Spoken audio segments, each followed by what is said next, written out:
આપણે શેનો પ્રયોગ છે આજે? તો કે એસિડ અને બેઝની કસોટી. બરાબર? તો જો એસિડ અને બેઝની કસોટી માટે આપણે ત્રણ બાબતો જોઈ. કેટલી બાબતો? ત્રણ બાબતો કઈ જોઈ હતી? તો કે એક તો તમે લિટમસ પેપરની મદદથી કરી શકો, બીજું હળદર પત્રની મદદથી કરી શકો, અને ત્રીજું જાસૂદના ફૂલની મદદથી કરી શકો. જો લિટમસ પેપર કેવું હતું? તો કે લિટમસ પેપરમાં તમે જ્યારે એસિડની કસોટી કરો તો ત્યાં શું થાય? તો કે જો એસિડ હશે અને તમે લિટમસ પેપર લેશો કયું? ભૂરું. તો ભૂરું લિટમસ પેપર કેવું બનાવશે? લાલ. હવે જો તમે બેઝ લેશો તો બેઝ માટે તમે લાલ લિટમસ પેપર ઉપર જ્યારે બેઝ મૂકો છો તો ત્યારે કેવું બને છે? ભૂરું બને છે.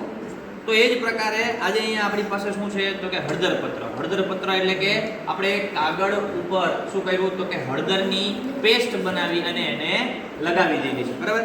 તો આ બે આપણી પાસે હળદર પત્ર છે. બરાબર? આ હળદર પત્ર ઉપર આપણે એસિડ અને બેઝ આ બંનેનું શું કરવાનું છે? કસોટી કરવાની. આપણી પાસે અહીંયા કસનળીની અંદર આપણે એક બેઝ માટેનું દ્રાવણ બનાવીને રાખ્યું છે કે જેમાં આપણે શેનો ઉપયોગ કર્યો છે? ભૂકીનો. બરાબર? અને અહીંયા આપણી પાસે આ બીકરની અંદર શું છે? લીંબુનો રસ કે જે શું છે? એક એસિડ છે. તો જો હળદર પત્ર ઉપર તમે એસિડ અથવા બેઝની કસોટી કરશો તો શું થશે?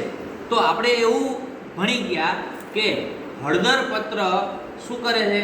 તો કે એસિડ જો તમે હળદર પત્ર પર મૂકશો તો કોઈ પણ પ્રકારનું રંગ પરિવર્તન આપશે નહીં.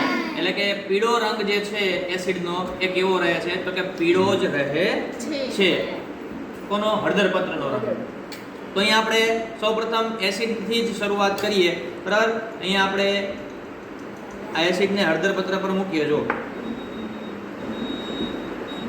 તો જ્યારે તમે એસિડને હળદર પત્ર પર મૂકો છો તો જો તો કોઈ પણ પ્રકારનું રંગ પરિવર્તન આવે છે ખરું? તો પીળો રંગ જે છે કેવો રહે છે? પીળો જ રહે છે હળદર પત્રનો. તો જ્યારે હળદર પત્ર પર તમે આ કસોટી કરો છો અને પીળો રંગ જ દર્શાવે છે તો એનો મતલબ શું છે? તો કે આપેલ દ્રાવણ કેવું છે? એસિડ છે. હવે અહીં આપણે આ જ હળદર પત્ર પર બેઝમાંથી જોઈએ કે ભાઈ જ્યારે આપણે બેઝ મૂકશું એના ઉપર તો શું થશે?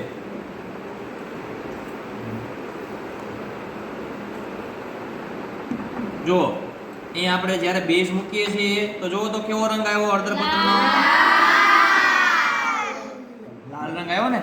તો લાલ રંગ શું સૂચવે છે? તો કે લાલ રંગ એવું સૂચવે છે કે ભાઈ આપેલું દ્રાવણ જે છે તમારું એ શું છે? બેઝ. જો અહીંયા આપણને ખબર જ હતી, આપણે પહેલેથી એક એસિડ લીધો હતો અને એક બેઝ. એસિડમાં લીંબુનો રસ હતો, બેઝમાં આપણે ભૂકીનું દ્રાવણ બનાવ્યું હતું.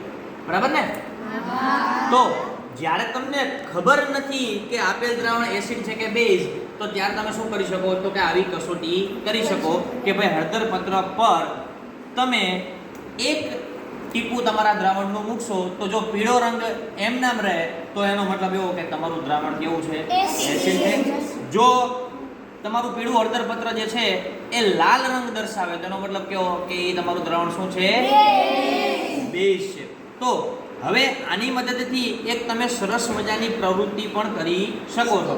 કેવી પ્રવૃત્તિ? તો કે તમે આવો એક કાગળ લઈ કે જેના પર તમે હળદરની પેસ્ટ લગાવી અને તમે સરસ મજાનું ગિફ્ટ કાર્ડ બનાવી શકો. શું બનાવી શકો? Gift card. બરાબર? અથવા તો જેને આપણે શુભેચ્છા કાર્ડ કહીએ છીએ. બરાબર? જેમ કે માની લ્યો કે મારે આના ઉપર સરસ મજાની એક ફૂલની ડિઝાઇન બનાવવી હોય તો શું હું બનાવી શકું ખરો? હા. તો જો આ રીતે આપણે બેઝની અંદર એને બોળી અને જો